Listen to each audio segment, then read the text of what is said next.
Dueli zgjedhor për Gjakovën është mbase ndër më të rëndësishmit, për mos të thënë më i rëndësishmi që mbahet për balotazh në Kosovë. Kjo për arsye se dy kandidatët kanë bukur rëndësi edhe për vete, por edhe për partitë e tyre. Njëra e cila ka dalë e para në zgjedhjet që u mbajtën në raundin e parë, zonja Kusari Lila, vjen nga pozita e femrës më të fuqishme në qeverinë e Kosovës, duke mbajtur pozitën e zëvendës kryeministës dhe ministrës për zhvillim ekonomik, kurse kryetari aktual, pra Dr. Pali, vjen si dy herë kryetar i kësaj komune, herën e fundit duke fituar pa balotazh. Për të njëjtën kohë, derisa përmenda se janë edhe nga dy subjekte politike që kanë më rëndësi se si dhe kush do të dalë fitues i kësaj gare, është se AKJ-ja në zgjedhjet në raundin e parë të zgjedhjeve ka dalë me rezultate më të dobta krahasuar me zgjedhjet e para 4 vjetësh, kurse AKR-ja ka shkuar në 2 komuna në balotazh dhe fitoren e Gjakovë e ka ndoshta më të rëndësishmen për gjatë ekzistimit të saj. Dhe sonte do të shohim se cilat janë përgjigjet e tyre në këtë duel të parin drejt balotazhit. Mirëseardhje për të dy, zonja Kusari Lila, zoti Pali. Dhe do të filloj me ju, pasi që kanë filluar edhe gjatë intervistave dhe debateve për raundin e parë, pra me ata që kanë qenë kryetar aktual, dhe nuk keni folur shumë për planet dhe ato çfarë do të bëni. Unë do të filloj me një pyetje që ndoshta duket parë më thjeshta. Çka ju bën ju kandidat më të mirë se kundër kandidatit që të fitoni edhe një mandat në Gjakovë? Po, s'pare ju falenderoj për ftesën, i përshëndes gjithë qytetarët e komunës e Gjakovës, në veçanti edhe të Kosovës, sa i përket asaj pse qytetari duhet mendoj që unë vazhdoj edhe 4 vite, është puna 6 vjeçare në komunën e Gjakovës, janë sukseset. Nëse fillojmë në administrat, ne kemi pas një administrat efektive me një reform që ka shkuar në favor qytetarëve. Nëse tërhiqim një paralele para 6 viteve, unë mendoj që qytetarët nuk presin në rreshta, nuk flitet për korupcion dhe marrin shërbimet brenda një gjysmë ore. Ajo e karakterizon administratën, që i falenderoj gjithë zyrtarët që kanë qenë vëmendshëm dhe në këtë drejtim kanë qenë çdo herë në shërbim qytetarëve. Nëse marrim mirëqenien sociale, me që është përfolur mjaft gjatë debatëve, por edhe gjatë fushatës, unë mendoj që Gjakova prin sa i përket ndihmave që ju ka bërë qytetarëve me nevojë, duke filluar nga strehimi, ne kemi 48 banesa të reja që janë dhënë në shfrytëzim qytetarëve, po ashtu kemi 72 banesa që janë pronësit komunës që janë në shfrytëzim për qytetarët dhe po ashtu nuk kemi lanë anash edhe subvencionimin e tyre, e sidomos për shërime në Kosovë dhe jashtë vendit që për çdo vite komuna e Gjakovës ka ndarë dikun mbi 70.000 euro. Dhe kjo e karakterizon atë që ne edhe në këtë drejtim kemi bërë mjaft. Nëse nisemi në arsim, mendoj që Gjakova prin sa i përket hapësira për kokë nxënësve dhe ka një reformë ta quaj menaxheriale, sepse politika dihet nga vin nga Ministria e Arsimit dhe kështu që Gjakova shuhet edhe për rezultatet të nxënësve e sidomos në tekstin e maturës. Po ashtu nëse marrëmi shëndetësinë, unë mendoj që në shëndetësie ne kemi nivelin më të mirë në Kosovë, pothuajse me standarde evropiane, kemi një master plan ku pika e parë kontaktuese me punktet shëndetësore me pacient, mendoj që e arrin mbi nivelin e mesatarës apo largësisë në Evropë. Po ashtu me shërbime dhe këtu mund të kem një ngjeci sa i përket listës esenciale. Shëndetësia është mbi mesatarën e Evropës të një Gjakovë? Po, sa i përket infrastrukturës, po. Sepse në Evropë mirët pika parë kontaktuese 7 km, në Gjakovë ne kemi arrit dikun 2.5 dhe 3.7 km, pika e parë e pacientit me qendrën e mjekësisë familjare. Gjithsesi që vetëm objekti nuk e bën vetëm, pasi që ne shohim ankesat në QKK që vijnë nga... Po ashtu edhe me ngritje profesionale që i falenderoj Mantilbardhët, stafin tërë që i ofrojnë shërbime kualitative që kanë shkuar çdo herë në favor të pacientëve dhe ne kemi edhe një zonim të këtyre qendrat dhe sistemi referus është shumë mirë në Gjakovë. Ajo që e karakterizon nëse marrëmi zonat rurale, unë mendoj që kemi bën një revolucion pozitiv sa i përket infrastrukturës, duke filluar edhe në rrugë, në trajtimin e ujrave të zeza, ujë të pijes, e sidomos kemi ndikuar mjaft edhe në ndihmesën e afaristëve, e sidomos fermerëve, që ne ju kemi mundësuar dikun 6.000 hektar të ujitën dhe kemi ndërtuar dikun 40 kilometër kanale dhe penda që ju kanë mundësuar një tokë të pjellshme. Ajo që ne nuk e kemi lanë anash atë subvencionimin e bizneset që në këtë drejtim kemi bërë mjaft, dikun përmbi 200 biznese janë subvencionuar, sidomos edhe në mbjellurat vjeshtore dhe pranverore, ne përmbi 600.000 euro kemi nda subvencionim për bujqit dhe ju kemi mundësuar dikun 2.000 hektar që të kenë mbjellura vjeshtore dhe pranverore gjatë mandatit fundit. Ajo që e karakterizon është edhe në qytet ne kemi bërë mjaft ta marrëmi qendrën e qytetit, dihet se si ka qenë para 6 viteve, si është tani, dihet 720 objekte janë tërhequr, dihet që ku ka qenë infrastruktura në qytet dhe tani kanë mbetur disa rrugica apo disa trotuare që më të vërtet atë e prekin për çdo ditë qytetarët. Nëse marrëmi ndriçimin, mund them që ndriçimi publik, jo vetëm në për qytet, duke filluar në rrugët primare, sekundare dhe terciare, por i kemi 95% fshatrav që janë të ndriçuar. Gjithë kjo e bën atë që qytetari duhet të mendoj që kryetari Lekaj të vazhdoj edhe 4 vite, sepse ne jemi munduar brenda mundësive dhe kapacitetet dhe tyrav vetanake ne të bëjmë shfrytëzueshmërinë e paras publike në mënyrën më të mirë të mundshme që ka shkuar në favor qytetarëve. Ajo që e ka karakterizuar këtë mandat është edhe participimi i qytetarëve që edhe pse është folë që Gjakova është mjaft e varfër, nuk ka komunë në Kosovë që qytetarët kanë participuar në projekte të ndryshme që na kanë mundësuar dikun mbi 160 km rrugë të asfaltohen si në qytet, po ashtu në zona rurale. Dhe nëse hymë sa i përket bizneset, unë e kom thonë dhe prape përsëris, dikun nëse mirët mesatarja që ka qenë sa i përket bizneset aktive në vitin 2007, kanë qenë dikun të regjistruar 480 dhe tani janë aktive 4280 biznese që më të vërtet Gjakovën... 1% janë rritur? Po.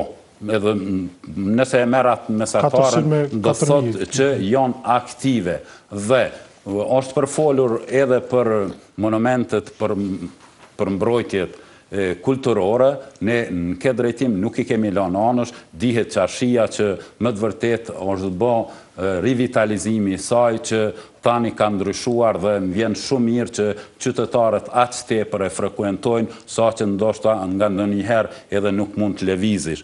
Nëse i keni bërë gjitha këto dhe në disa raste po thoni se 95% të planifikimi e keni bërë, çka mbetet të bëni në një mandat? Po, besoni që ka mbetur shumë pak sa i përket infrastrukturës, janë disa rrugë dhe nëse marrëmi qytetin janë vetëm 12 kilometra për gjitha rrugët dhe rrugicat që të rregullohen infrastruktura, po ashtu dikun 8 kilometër janë trotuare në përgjithësi në tërë hapësirën e Gjakovës dhe tani ajo që mbetet për vitet e ardhshme, 4 vitet është rruga që do të filloj dhe ne kemi biseduar edhe me qeverinë e Kosovës që do të bëhet një autostradë apo prej Gjakove deri në kryq të Klinës, po ashtu në drejtim të Pejes dhe në drejtim Prizrenit. Autostrada treja?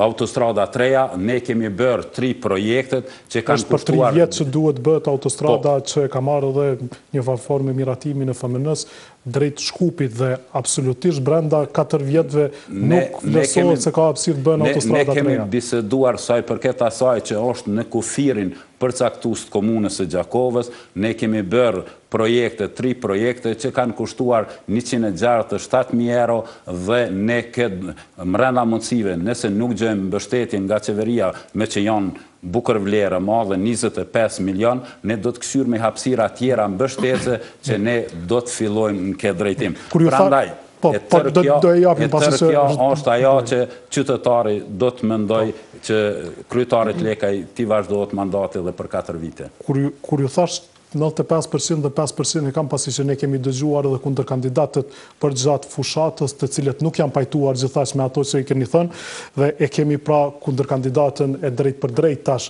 që shkon drejt balotazhit. Edhe për ju është pyetja e njëjtë. Pse ju mendoni se duhet marrë fund qeverisja e Lekajt dhe duhet, siç keni thënë ju, Gjakova të ketë një qeverisje më të mirë? Çka do të bëj Gjakova me qeverisje më të mirë nëse ju do ta udhëheqni? Po, faleminderit Adriatik, ju përshëndes juve dhe gjithë shiquesve, në veçanti gjithë banorëve të komunës së Gjakovës, duke ju falenderuar edhe për përkrahjen masive gjatë këtyre zgjedhjeve të fundit. Më duhet të them se qeverisja në komunën e Gjakovës definitivisht është në përmbyllje të mandatit të saj, qeverisja aktuale dhe kryetari në largim, për arsye se në komunën e Gjakovës ndodhi një plebishit. Afër 30.000 votues votuan për ndryshim, ndërsa kryetari në largim mori 15.000 vota, afër 20.000 vota që janë votuar për kandidatën e AKR-s, për mua 5.500 të tjera për kandidatin e PDK-s, për kandidatin e LDK-s dhe kandidatën e Lëvizjes Vetëvendosje. Domethënë, në tërësi janë 2/3 e votuesve aktiv të komunës së Gjakovës, të cilat e duan ndryshimin dhe të cilët do ta kenë ndryshimin pas datës 1 dhjetor. Besoj se jo domosdoshmërisht gjithë ato vota do të shkojnë vetëm në njërin krah.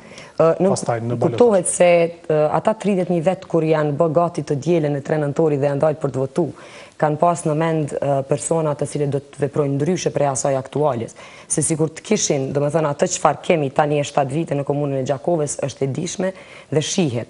Dhe natyrisht se vota për dikë tjetër është votë për ndryshim dhe nënkuptohet se në këtë rast ka qenë afirmative ai vullnet dhe ai dëshirë dhe ajo ndihet, domethënë edhe prej përfundimit të zgjedhjeve prej datës 3 nëntore tash, në takime dhe në kontakte të vazhdueshme me iniciativë dhe me kërkesë edhe të votuesve edhe të Partisë Demokratike të Kosovës, Lidhjes Demokratike të Kosovës dhe disa edhe të Lëvizjes Vetëvendosje, kanë qenë që vota me 1 dhjetor prap do të orientohet për ndryshimin e jo për aktualitetin apo për vazhdimin e qeverisjes aktuale. Komuna e Gjakovës fatkeqësisht është një prej komunave që deri më tash ballafaqohet me problemet më jetike në nivel të Kosovës. Janë agjencitë në nivel të Kosovës si Agjencioni i Statistikave që e paraqet Gjakovën me shkallën më të lartë të migrimit, me një depopullim të zonave të tëra, sidomos të zonave rurale kufitare, në mungesë të infrastrukturës bazike, duke filluar nga ysjellsi rrugët, kanalizimi, ndriçimi. Gjithashtu komuna Gjakovës paraqitet një prej komunave me shkallën më të lartë të varfërisë, me 4.800 biznese të regjistruara, me vetëm 8.000 të punësuar të cilët jetojnë në komunën e Gjakovës, prej tyre vetëm 3.800 vetëm në sektorin publik, domethënë që nuk janë punë të krijuara në sektorin privat, ndërsa në sektorin privat janë 4.800 të tjerë. Këto janë shifra zyrtare të domethënë trustit pensional, që do të thotë zyrtarisht sa ka të punësuar. Në anën tjetër janë mbi 14.000 banorë të komunës së Gjakovës që kanë migruar me vendbanim janë ende në Gjakovë, për punojnë për vende tjera, në për komuna tjera në Kosovë, për zyrtarisht ata mbesin në vendlinjën e tyre në mungesë të iniciativës apo të punëve. Kjo statistikë vjen nga trusti pensional i Kosovës, për arsye se aty regjistrohet vendlindja, vendbanimi dhe natyrisht vendi i punës. Domethënë janë në komunën e Gjakovës dihet se kanë qenë punësuar mbi 27.000 vet deri në periudhën kur ka filluar të përkeçohet situata në Kosovë në sistemin e kaluar, por tani më nuk ka më tepër se 8.000, 3.800 prej tyre dhe një herë theksojnë në sektorin publik. Çka i duhet komunës Gjakovës? Komunës Gjakovës i duhet një revitalizim i shpejtë në gjitha aspektet. Mbi të gjitha është aspekti ekonomik dhe natyrisht një qasje e hapur dhe mundësive të investimeve në komunën e Gjakovës. Komuna Gjakovës një prej komunave me lëvizje më të madhe dhe ikje të investitorëve nga komuna Gjakovës në vende tjera, në mungesë të informatave, në kërkim të favoreve të ndryshme, në mungesë të transparencës, në mungesë të dhënies në shërbim të tokës komunaleve apo të shërbimeve nga komuna. Ne parashohim fillimisht që komuna Gjakovës tashmë ka kaluar në koncept dokumentin e qeveri, një komunë kufit e saj administrativ të shpallët zone lirë ekonomike, definimi i gjithë gjitha përfitimeve për zonën e lirë ekonomike do të bëhet në fillimin e vitit 2014.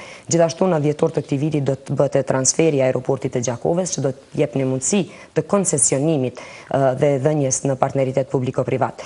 Tashmë vetëm është e kryer dhe pritet hapja e qendrës apo inkubatorit të biznesit, të gjitha projekte që kanë ardhur nga niveli i qendrës. Në nivelin lokal ne parashohim një reformim të mirëfillt dhe ristrukturim edhe të ofrimit të shërbimeve të komunës për bizneset, e parashohim hapjen e zyrës për promovimin e investimeve dhe dhënien e informatave për biznese, të pajisur me të ri dhe të reja, të cilët flasin gjuhë të huaja dhe të cilët do të jenë në gjendje të ofrojnë informata dhe të lidhjeve matching, domethënë të bizneseve në komunën e Gjakovës dhe atyre të vinë. Si do duket kjo praktik? Kjo do duket si një formë e agjencioni që do ofrojë shërbime për biznese, për shembull, në rast se një biznes të themi do vendoset brenda ndërtesës së komunës? Jo, natyrisht që jo, do të vendoset në kuadër të komunës, në momentin kur komuna e merr, domethënë të drejtën e zonës së lirë ekonomike që do të jetë brenda pak muajsh, të gjitha bizneset do të kërkojnë në një formë informata për regjistrimin e biznesit, fillimin e punës, marrjen në shërbim të tokës nga komuna.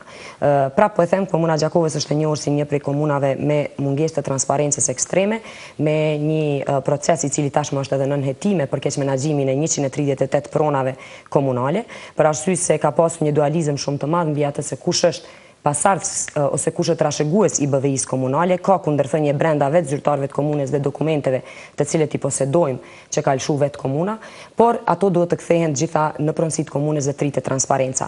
Janë, domethënë, në atë aspekt gjithë prona komunale do të jetë evidentuar, ende mungon evidentimi, ne do ta evidentojmë pronën, do ta ofrojmë në mundësi të partneritetit publiko-privat, me kushte të kontratave shumë mirë të përcaktuara, duke favorizuar dhe punësimin për kategoritë të caktuara, sidomos për kategoritë e dala nga lufta, për veteranët e luftës, për familjet e dëshmorëve, për ata me gjendje të rëndë sociale, domethënë ka në komunën e Gjakovës të tillë të cilët nuk kanë asnjë të ardhur.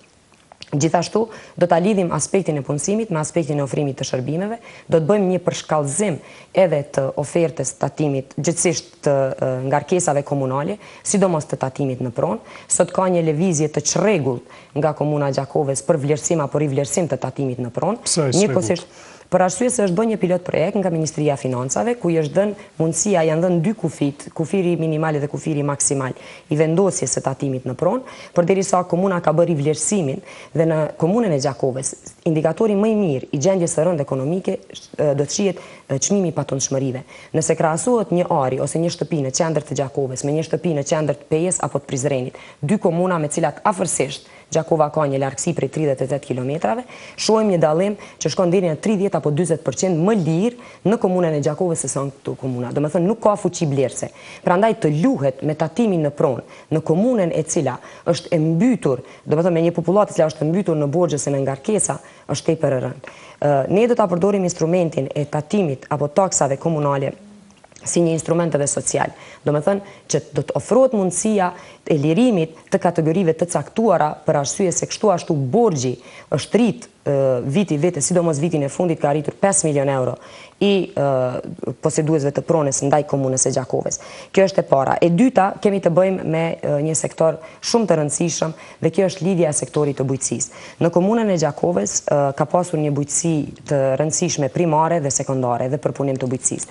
Sot ka mungesë të madhe të jetit të ujitjes, ka kontaminim të tokës dhe lumejve. Komuna Gjakovës është një komunë... Zoti Leka e tha 95% janë kryer. Jo, ajo është vetëm një shifër kështu që del koti, po mund të pyeten banorët në Reken e Keqe, mund të pyeten banorët në Has, mund të pyeten banorët në zona ku kanë nevojë edhe për ujitje, sa është rrjeti i ujitjes, sa mund të përdorin ujin nga lumet. Lumet e komunës Gjakovës dihet në qendër të qytetit, krena lumi që kalon nëpër qytet, ka 82 dalje të kanalizimeve në këtë lum. Mos të flasim për Erenikun, për Drinin, për Traven. Këto janë të kontaminuara në afërsi shumë, domethënë në afërsi shumë të vogël nga të shtëpive, nga të vendbanimeve. Sot nuk munden as kafshët të pijojnë, se lemot të përdoret për çka janë përdorur tradicionalisht, për larje, për ujitje, edhe për aktivitete tjera. Domethënë kemi një degradim.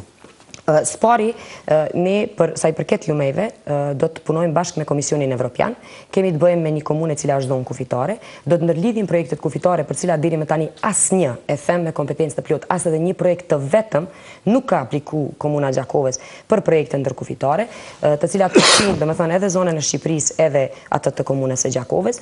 Do të ndikojmë që së pari të bëhet shtrirja e tërësishme e rrjetit të kanalizimit, së dyti të bëhet rregullimi i shtretërve të lumejve, së treti të bëhet ndriçimi do të kërkoni thonë. Do të kërkoni nga Jo, këto janë projekte të cilat janë të ofrueshme dhe ne kemi vetëm unë kam biseduar, kam qenë në kapacitet të ministrës. Kam bisedu me përfaqësues të agjensive zhvillimore nga vendet e Bashkimit Evropian dhe vendet tjera, domethënë të Evropës si Zvicra, që nuk janë pjesë e Bashkimit Evropian, Shtetet e Bashkuara të Amerikës. Gjithë e presin apo e kërkojnë një sinjal dhe një miratim nga komuna në rast të kërkesës për projekte të tilla. Natyra e funksionimit të donatorëve sot në Kosovë është që lëvizin kur të kanë kërkesë dhe kur të kanë dyer të hapura nga përfituesit. Komuna Gjakovës nuk ka bërë i leqe, nuk ka kërkuar projekte, po edhe nëse ka pas ofertë për projekte i ka refuzuar. Është rasti me Agjencinë Zhvillimore të Bashkimit Evropian, që është përfituese është Peja, përfituese është Prizreni, Komuna Gjakovës është e përjashtuar. Sot ne kemi përgatitje të projekteve nga këto, për arsye se qeveria në largim, qeveria lokale në largim, ka thënë se nuk kanë qenë të interesuar. Interesimin e vetëm qeveria aktuale në largim e ka pas për mjetet të cilat bugjetohen drejt për drejt në buxhetin e komunës, gjithsesi me financat të cilat këta duhet t'i kontrollojnë. Tjetër, bujqësia të cilën e përmenda ujitjen, por gjithashtu edhe pikat grumbulluese. Pikat grumbulluese janë shumë esenciale për shkak se mbajnë jetëgjatësinë e produkteve bujqësore, por gjithashtu dhe komuna mund të funksionojë përmes zyres për zhvillimit ekonomik dhe zyres për promovimin e investimeve në gjetjen e tregjeve. Ndërlidhja e programi jon ka 6 objektiva strategjike, të shtatin është ndërlidhja e gjitha aktiviteteve me Shqipërinë. Për shkak se jemi, thash edhe një herë, komunë kufitare dhe mund të përfitojmë edhe nga projektet në Kosovë, por edhe nga projektet në Shqipëri. Do të bëjmë ndërlidhjen e tregjeve të komunës së Gjakovës dhe komunave gjithësisht bashkive në anën tjetër të kufirit. Ekziston një vullnet, ekziston një gatishmëri, ka një avancë, një përparim, në veçanti me Shkodrën, për shkak edhe të ngjajshmërive dhe të lishmërive, por gjithashtu janë edhe Tropoja, Bajramcuri, ka migrim të vazhdueshëm të popullatës prej andej dhe shfrytzues të shërbimeve të shkollimit dhe shëndetësisë, por nuk ka një regjistrim të mirëfill dhe mbajtje të evidencës të atyre të cilët vijnë. Në komunën e Gjakovës kemi një degradim banal të jetës rekreative, sportive dhe kulturore. Sot, përderisa ne flasim për mundësit për trind, kemi një klub i cili është edhe krenaria e komunës Gjakovës, është klubi vllaznimit. Ka shku aq larg situata, e kemi një sport tërësisht të politizuar, ku në rastin e klubit vllaznimit kemi kryetar të klubit, zëvendës kryetarin e komunës, kemi gjithë kryesin e partisë në pushtet, të cilët janë antar të kryesisë së klubit vllaznimi, ka mbi një muaj e gjysmë që lojtarët nuk kanë marrë rroga, sot kanë refuzuar të marrin pjesë në një lojë me Ulpianën dhe si pasojë e kësaj ata rrezikojnë të eliminohen direkt nga garat e kupës, duke e lënë komunën e Gjakovës pa një klub i cili ka qenë krenaria e gjithë të rinjeve dhe të rejave. Cila është alternativa juaj për të? Alternativa jonë është që të kemi një transparencë të mirëfillt. Së pari, nuk ka persona politik në kryesi të klubeve.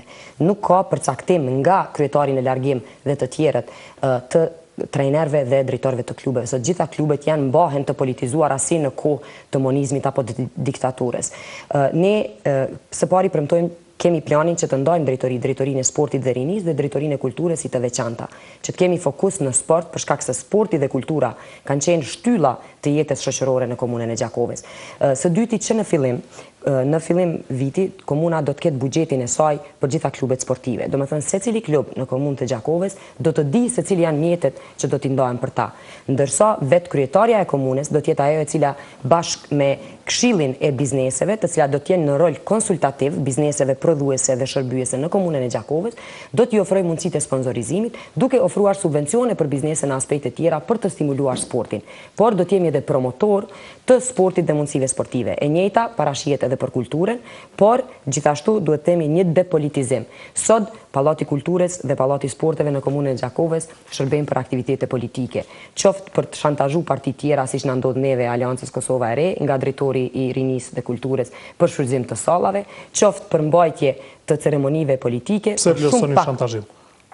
Po për shembull rasti konkret. Ne kërkojmë për periudhën e ardhshme në vijim, kërkojmë në shfrytëzim Pallatin e Sporteve për datën 28 nëntori. Kemi një plan të mirëfillt që të bëjmë një koncert Gjakov-Shkodër me estradën e Gjakovës dhe Shkodrës, si dy qytete emblematike të kombit shqiptar. Dhe e marrim në komunën e Gjakovës se nuk ka asnjë rezervim dhe janë të lira. Pas gjysmë dite ne na vjen thirrja. Kur ka ndodhur kjo? Kjo ka ndodhur dje dhe sot. Dje është vendos kërkesa, sot është dorëzuar me shkrim, është e protokoluar dhe sot na vjen përgjigja se nuk mund të përdoret Pallati i Sporteve për arsye se Aleanca për Ardhmërinë e Kosovës gjithë ditën e ka të rezervuar.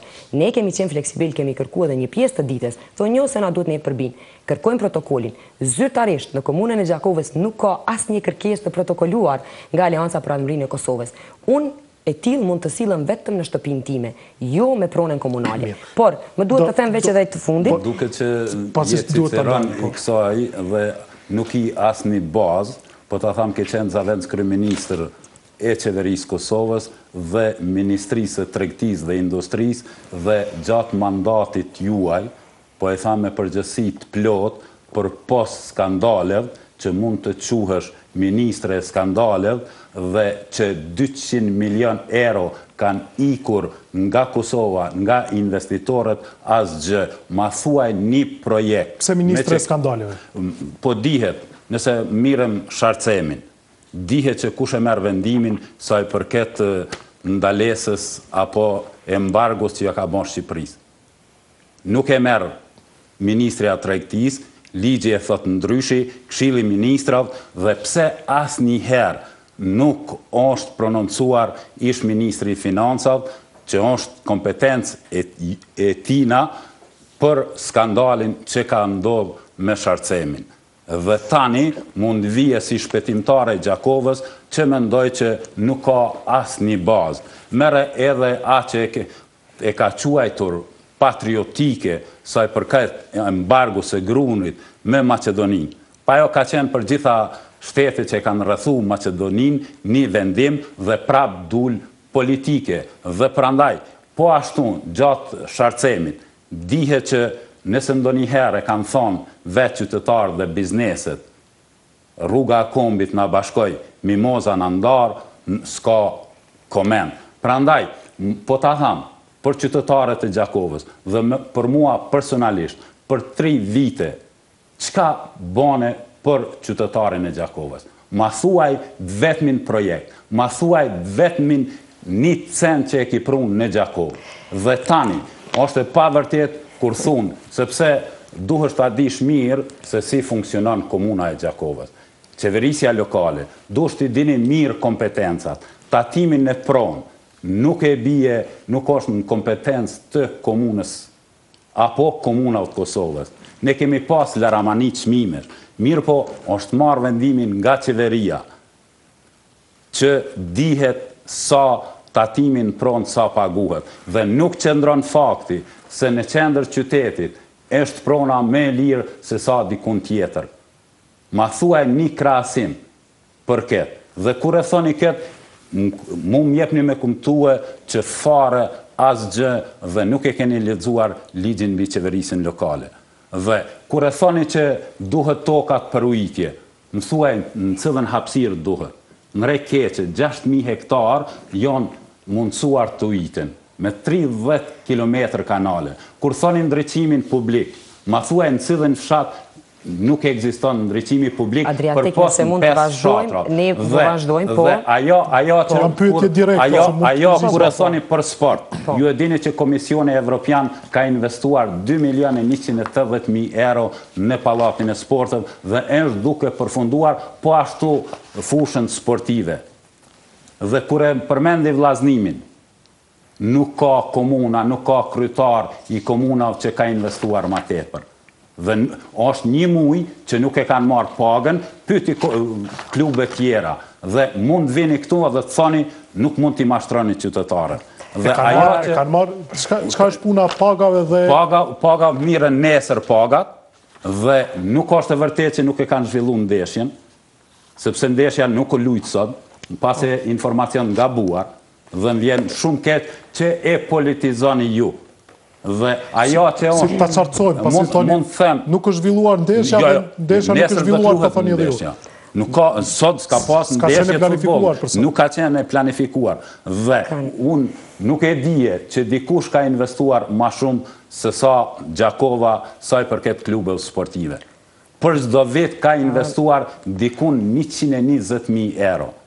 Dhe ju mund thoni, çka të doni, por qytetarët e din. Dhe nuk kom shku unë me shkel në ndresën e vllaznimit, e me qitë në spot. Në ndresën e vllaznimit nuk e ka shkel as regjimi Miloševićit. Dhe ju e keni bërë këtë. Më vje keq që mund të them që asgjë në jetën tonë për qytetin e Gjakovës nuk e bërë. Mirë, ti marim përgjigje. Okej. Faleminderit Adriatik. Kryetari në largim duket se ka hup rezonin tërsisht, për arsye se ka haru që është në zgjedhje lokale, jo në zgjedhje qendrore. Për përgjigje të zgjedhjeve qendrore, unë do të përgjigjem kur të hymë në garë qendrore. Ndërsa sa i përket rezultateve në kuadër të qeverisjes sime, tregojnë rezultatet për një ministrime të sukseshme, ndërsa tregojnë rezultatet për komunën e Gjakovës. Tregojnë, jemi komuna me çmuar në Kosovë. Po ka fol populli i komunës së Gjakovës dhe ju jeni humbsin këtë rast, ju keni 7.000 vota më pak se në vitin 2009, mund vjen keq për ju, për shkak se ju jeni ai që keni humbur, nuk kam humbur. Jo, nuk kam humbur. Me 1 dhjetor dihet që kush humbur. Me 1 dhjetor do të humni edhe më thellë se sa që keni humbur, me gjithatë, çka është e rëndësishme, ta presim 1 dhjetorin dhe ta lëmë qytetarin për këtë do të votojë. Qytetari komunës Gjakovës ka fol. Populli foli, ata e dhanë verdiktin e tyre. Zoti Lekaj nuk i ka 1.000, 2.000, 3.000, 4.000, 5.000, 6.000, po i ka 7.100 vota, më pak se sa në zgjedhjet e vitit 2009. Se sa në zgjedhjet e vitit 2009. 7.100 banorë të komunës së Gjakovës kanë ndryshuar mendjen në 4 vite të qeverisjes së kryetarit në largim, i cili jo që ka keq menagju, ka keq abuzu, po sot ka një komunë e cilën puna që më pret mua Adriatik, është një punë, unë ju kam thënë edhe një intubim grave të komunës Gjakovës, ku ishin në masë të madhe, ju thash, ju kërkoj falje për 3 muajt e parë të qeverisjes, ne duhet të trajtojmë dhe të punojmë në komunë, sikurse ju që keni hyrë në shtëpitë tuaja pas luftës. Është një komunë e vjedhur, është një pronë abuzuar, është një jeni konë zavendës kryeministër dhe ministër, nëse ju e dini që ka abuzuar me mjete, atër ju do të merrni përgjithësinë, kur e thoni se keni qenë në qeveri. Gjithsesi, më thoni, ti thamë disa fakte të abuzimeve. Ma thuaj ti qa ki bo për Gjakovën për 3 vite. Disa fakte të abuzimeve vi këtu për komunën e Gjakovës. Në vitin 2001, Kuvendi komunal në Gjakov, bordi drejtorëve, vendos, që fondi për rregullimin e bët reaktivizimin ndërmarrjeve. Cilin vit? 2001, po flas, që është, do me thënë, në kohën e para 13 vjetësh. Do me thënë, në kohën e bordit të parë të pas luftës. Po qa ka mune me 2001-ën? Pa të gjonë, leta laboroj. Fondit për rregullimin e tokës ndërtimore dhe ndërmarrje së banesave si ndërmarrje me karakter publik, ndërmarrje publike. Ndërsa, abuzimi me toka në komunën e Gjakovës dhe me pronat të komunës është një proces që ka shku në mënyrë konsekutive vazhdimsi.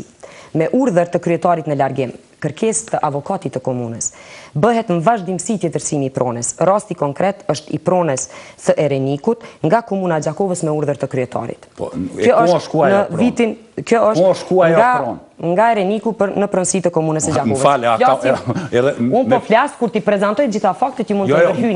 Nëse keni minimumin e kulturës të ndëgjoni, kultura ndëgjimit është elementare. Me 5 nëndit 2011, gjithashtu tjetërsohet prona, e cila është pronë e vërtetuar, që është shitur, do me thonë prej BVI-s të Renikut, do me thonë bëhet një farfur me kidnapimi pronës.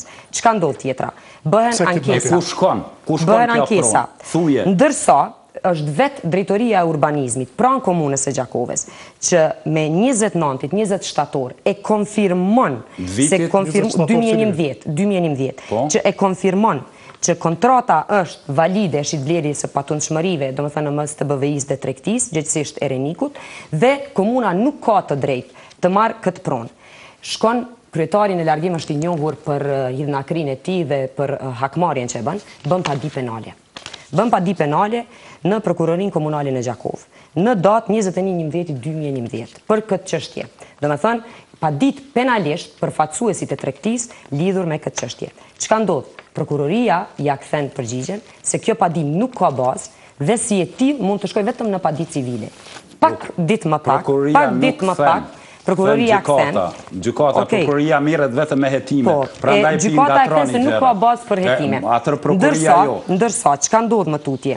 Ndodh që vetë zyrtari i komunës së Gjakovës e lëshon një letër në vitin 2012 në të cilën konfirmohet se komuna e Gjakovës nuk është pasuese e BVI-s komunale. Sa prona janë... Cili zyrtar? Avokati i komunës e Gjakovës. Sa prona janë kaluar nga BVI-ja janë të tërsuar pa proces gjyqësor. Ju po i quani këto vjedhje, ju referuat... Ne i quajmë këto keqpërdorime dhe keqmenaxhim drafti. Kjo është e para. E dyta, flasim për një proces tjetër. Flasim për procesin e shpenzimit të paras publike në kuadër të komunës e Gjakovës.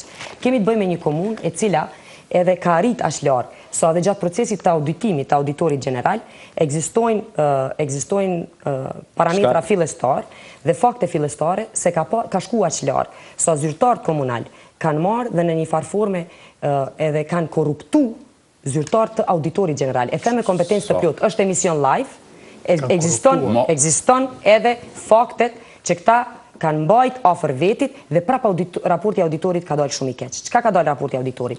Komuna e Gjakovës. Auditorin e jashtëm mos është akuzë. Po. Qëndroj prapa kësaj akuze. Mbaj përgjithësi qëndroj. Auditori i jashtëm është komuna. Nëse e din, unë po vazhdoj, jemi në një proces shumë të rëndësishëm. Çka është opinioni pak i kualifikuar? Hajde ma thuj, çka është opinioni pak kualifikuar? Të them një gjë që në komunën e Gjakovës sot ka mbi 200... E përmenën pronën. Adriatiku është moderatori. Adriatiku është moderatori. Vetëm një minut, ju lutem që të marrin përgjigjen. Vetëm një sqarim sa i përket pronën. Vetëm një minut le ta rrëmbullak kësaj pra dhe do ta keni kohën për përgjigje. Sa i përket dëshmive të keqpërdorimit, sot në 70 objekte afariste dhe 200 banesa me urdhër të kryetarit në largim janë të pa evidentuara në katastër. Janë të pa evidentuara në katastër. Çka ndodh, Adriatik? Në 70 objekte afariste dhe 200 banesa. Çka ka ndodhur? Në vazhdimsi, komuna ka ndru dur dhe ka ndru letra në kuadër të pronësive të cilat kanë qenë të BVI-s, duke qenë edhe të ndërmarrjeve tjera shoqërore në komunën e Gjakovës, duke pretenduar se është pasardhëse e BVI-s, kur i konvenon thotë janë pasardhëse e BVI-s, kur si konvenon thotë s'janë pasardhëse e BVI-s, janë zyrtarët komunal që çojnë këto letra. E para, e dyta, çka ndodh me paranë publike? Kryetari në largim ka bën mbi 30 udhëtime zyrtare jashtë vendit, për të cilin as edhe një vetëm raport nuk e dorëzon. Unë e di, unë kam qenë shërbëes publik, ministre e tregtisë zëvendës kryeministre, para daljes nga detyra, për krejt çka kanë bë udhëtime zyrtare, për krejt shpenzimet duhet të raportohet. E pyes as edhe një raport i vetëm. E së fundmi më duhet ta përmbyll me këtë. Sot komuna e Gjakovës ballafaqohet me një problem shumë serioz të huave ndaj operatorëve ekonomik. Kryetari në largim bën presion të vazhdueshëm ndaj operatorëve ekonomik që sot në fushat edhe natën të nxjerr kompani të punojnë që tregoj se diçka po punohet në vazhdimsi, jep kontrata konkretisht rrugë si zakonisht, është një kompani, emrin e së cilit do ta them tani, kompani e cila në vazhdimsi edhe tash sfundmi ka qenë përfituese e kontratave të komunës, po tash është ftuar që të kryej, do të thonë punë për komunën, por që nuk ka as kontrat, as nuk ka tender. Dhe nuk ka as procedura. Kompania është Art Construction, dhe kjo kompani, e din kryetari i largim, se çfarë favore kryjnë tanë në zveti, por çka është me rëndësi? Është me rëndësishme se ka mbi 5-6 projekte që janë të angazhuara, nuk ka prokurim, nuk ka shprehje interesit, nuk ka ndarje të buxhetit. Tjetra që del edhe në raport me krejt mundin që e kanë bë që t'i joshin auditorët e jashtëm, prap edhe raporti auditorit përgjithshëm për komunën e Gjakovës e thotë ka projekt i cili janë të zotuara 6.000 euro, ndërsa janë të kontraktuara 600.000 euro. Kjo është një diskrepancë enorme. 6.000 me 600.000. 6.000, diskrepancë enorme, me cilën duhet të jetë prokurori të miret tashmë duke hetuar se pse bëhet në një formë kjo. Megjithatë, do i marrim përgjigje të ushtruan shumë çështje pra, me ndërmarrjen e Riniku. Sa i përket pronat, unë ndihem mjaft mirë që ato prona që janë menaxhuar nga Reniku dhe në vitin 1956 janë dhënë nga komuna në shfrytëzim Renikut dhe çdo organ që bjen një vendim, i njëjti organ mund të abrogoj dhe une gjitha ato ngastra që i përmendet ju, kemi marrë vendim me që ish kryetari i komunës së Gjakovës, Aqif Shehi, ka marrë një vendim që këto prona në vend që t'i kthehet gjatë kohës që ka ekzistuar unë miku, t'i kthehet pronarit komunës, ja ka kthy Erenikut. Dhe ne, pas informacione që kom pas, dhe shënime detale që këto prona kanë qenë shfrytëzim Erenikut, dhe ne kemi marrë një vendim plotësues, e kemi abroguar vendimin e vitit 1956, që kanë dhënë në një pronë, nëse jepet një pronë në shfrytëzim, kur do ai organ mund ta rikthej. Dhe nuk e kam rikthyer për familjen time, as për biznesin tim, as për Mimoza Kusarin Lilin, por e kom thye në pronësit komunës që janë 156 hektar. Po ashtu, kom marrë vendim për ish kazermat e ushtrisë jugoslave në qendër qytetit, që prap komuna i ka blen vitin 1933 me para të taksa pagusëve qytetarëve të komunës Gjakovës, e kemi marrë një vendim dhe është kthyer në pronësi të komunës, jo të palekës apo ndonjë dikuj tjetër. Po ashtu, ish kazerma prej 18 hektarëve që është dhënë në shfrytëzim të Universitetit Publik të Gjakovës, që është marrë vendim po nga jo kryetari, po nga Këshilli Komunal. Cila ish kazerma? Ish kazerma e ushtrisë jugoslave të Kisha Katolike. Më falë, Universiteti Publik është te qendra, po aty keni parapo diçka tjetër në mënyrë të parregull. Jo, më falni. Jashtëligjshme. Nuk ka kuptim këtë që e thoni. Unë po e them me bazë. Dhe ne gjitha këto prona, nëse kemi menduar që këto prona t'jenë lihen të Erenikut dhe të bëhen biznes nga shtylla e Agjencionit Kosovar të privatizimit, ku keni qenë edhe shumë ministra antarë të bordit, prandaj atë vjekeqet juve nuk e pranoni këtë. Unë e kom shtu pasurin e komunës dikun për 165 hektar. Sa i përmene banesat, nuk janë 200 banesa, po ta tham janë 70 objekte afariste dhe rreth 200 banesa që nuk dihet. Nuk janë shumica të elektromotorëve, janë të Emin Durakut, që nuk ka të bajnë, nuk janë kompetencat komunës, por keni marrë informacion gabuar dhe kur i merrni informacionet, merrni më të sakta. Po ashtu, sa i përket 78 banesat, ju e dini që ka ekzistuar UN Habitati dhe nga këto janë menaxhuar, ne kemi bë kërkesë që tipen në pronësit komunës, mirë po, Agjencioni vlerësues për gjitha pronat komunale nuk mund të bëhet nga komuna, por është pranë Ministrisë së Financat dhe deri më tani kemi bërë 3 kërkesa dhe nuk kanë dalë në vendngjarjet dhe nuk ekziston ligji për ti shndruar në pronë komunale. Ajo që është shndruar dhe këto banesa unë e thash që janë në shfrytëzim të pronarve që kanë qenë me nevojë më të madhe për strehim. Raporti auditorit 6.000 dhe 600.000, tani mas pari më duhet vjekeqe euro zonja Lila Kusari ka qenë në ministri, në qeveri, dhe nuk e din udhëzimin që e kanë shu